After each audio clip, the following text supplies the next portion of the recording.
Madam Speaker, Vice President Biden, members of Congress, distinguished guests, and fellow Americans.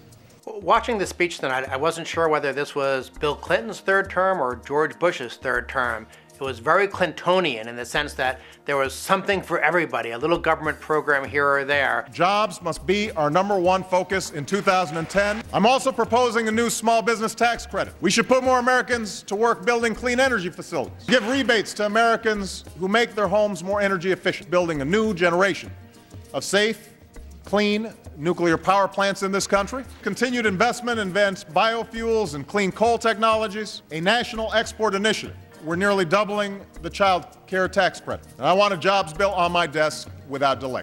But they're really just a combination of special interest tax breaks and little government programs, which of course in the long run become big government programs. But that part of the speech was very Clintonian.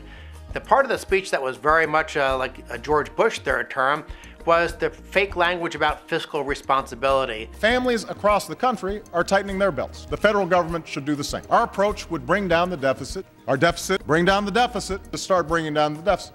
His spending freeze turns out to be a farce. Starting in 2011, we are prepared to freeze government spending for 3 years. First, 83% or more of the budget is put off limits. Spending related to our national security, Medicare, Medicaid, and Social Security will not be affected.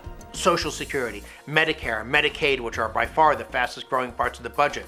The Department of Homeland Security with all the pork and grants to the politicians who are on the committee. These are things that we should be looking at.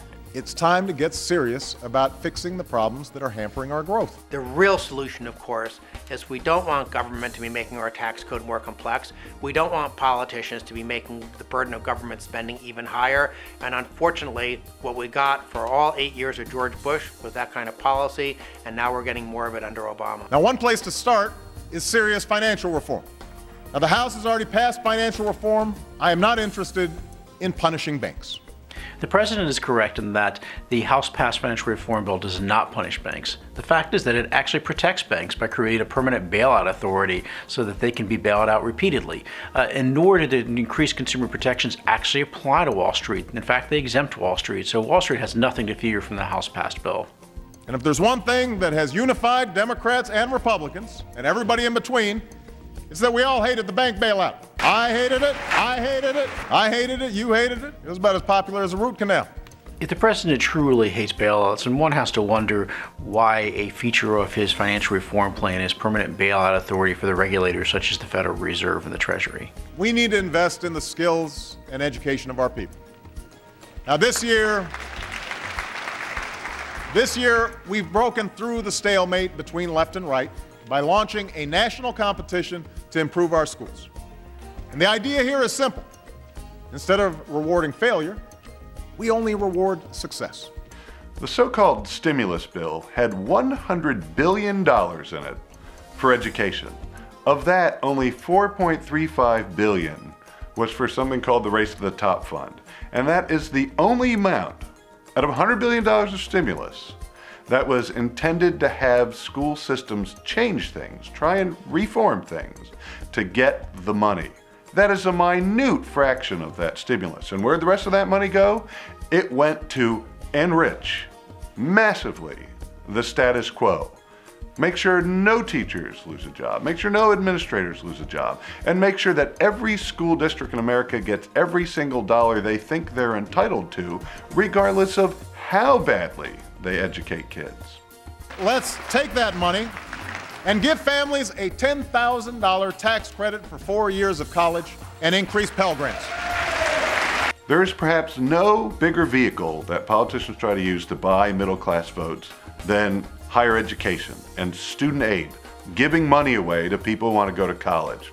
And there is simply no justification for this, because the primary reason that people go to college is so that they can end up earning a lot more money over their lifetime. So the President talks about forgiving student debt. And let's tell another 1 million students that when they graduate, they will be required to pay only 10% of their income on student loans. And all of their debt will be forgiven after 20 years, and forgiven after 10 years if they choose a career in public service. So essentially what he's saying is taxpayers should have to bear all the burden for someone else to make a whole lot more money over their lifetime. It's simply unfair. It can't be justified. And then there's another problem directly connected to all this student aid, which is that it drives up tuition costs. And by the way, it's time for colleges and universities to get serious about cutting their own costs. The president talked about tuition inflation. Well, the student aid is what does it, because students can buy more, they demand more, and of course colleges charge more because they can get the money. Our approach would preserve the right of Americans who have insurance to keep their doctor and their plan. It would reduce costs and premiums for millions of families and businesses.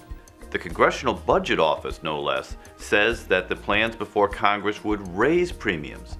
In fact, premiums will double over the next 10 years, regardless of whether or not the bills pass. And for people in the individual market, premiums will go up 13% faster if the bills pass than if we did nothing at all. Our approach would bring down the deficit by as much as $1 trillion over the next 2 decades. To get that number, he's using smoke and mirrors accounting. They assume that Medicare will cut reimbursements by 23% next year. And then in a separate bill, they repeal those cuts, saying that the cost, $250 billion, isn't part of the health care bill, it's actually a whole separate bill. They hide the costs, or they push them onto businesses or individuals, and then say that's savings. If anyone from either party has a better approach that will bring down premiums, bring down the deficit, cover the uninsured, strengthen Medicare for seniors, and stop insurance company abuses, let me know. Mr. President, I'm happy to help you. How about we start with giving the same tax break to individuals who buy their health care on their own as we currently give to people who get health care through their work. That way, when people lose their job, they won't lose their health insurance. Or maybe we could allow people to buy health insurance across state lines so that we create competition among all 1,300 insurance companies. That's a way to keep the insurance companies honest. Last week, the Supreme Court reversed a century of law that I believe will open the floodgates for special interests, including foreign corporations, to spend without limit in our elections. He's simply wrong about the Supreme Court decision. Justice Kennedy said explicitly that they did not decide about whether foreigners could spend money in American elections. You know, the president was a law school professor. He ought to read the cases before he starts talking about them. I'm also calling on Congress to continue down the path of earmark reform. Tonight, I'm calling on Congress to publish all earmark requests on a single website before there's a vote. This was one of the bright spots in the speech. President Obama renewing the commitment to transparency, in particular with the earmark process. Last summer, the Office of Management and Budget pledged to follow earmarks from the request phase all the way through the legislative process during the FY 2011 budget cycle. It's pretty clear now that the administration will pursue that, and we'll get to see who requests earmarks, what they request them for, and how many of those earmarks get approved. Since the day I took office, we've renewed our focus on the terrorists who threaten our nation. And in Afghanistan, we're increasing our troops and training Afghan security forces so they can begin to take the lead in July of 2011 and our troops can begin to come home. Our goals for Afghanistan are highly ambitious, trying to create a national army, trying to pacify the region, create a centralized governing structure. It's highly unlikely that all of those objectives will be achieved by 2011. We're lucky if those objectives are achieved within the next 5, 10, or even 20 years. And we will continue to partner with the Iraqi people to promote regional peace and prosperity.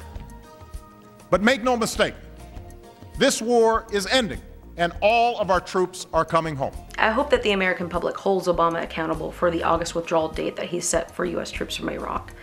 Sadly, looking back on our occupation, we haven't achieved anything that we'd want to see. We've seen 4,000 troops dead, $1 trillion down the drain, expanded Iranian influence, and we've essentially replaced a Sunni dictator with a Shiite dictator. Honestly, this is not a winnable war, and we haven't won anything in Iraq. God bless you, and God bless the United States of America.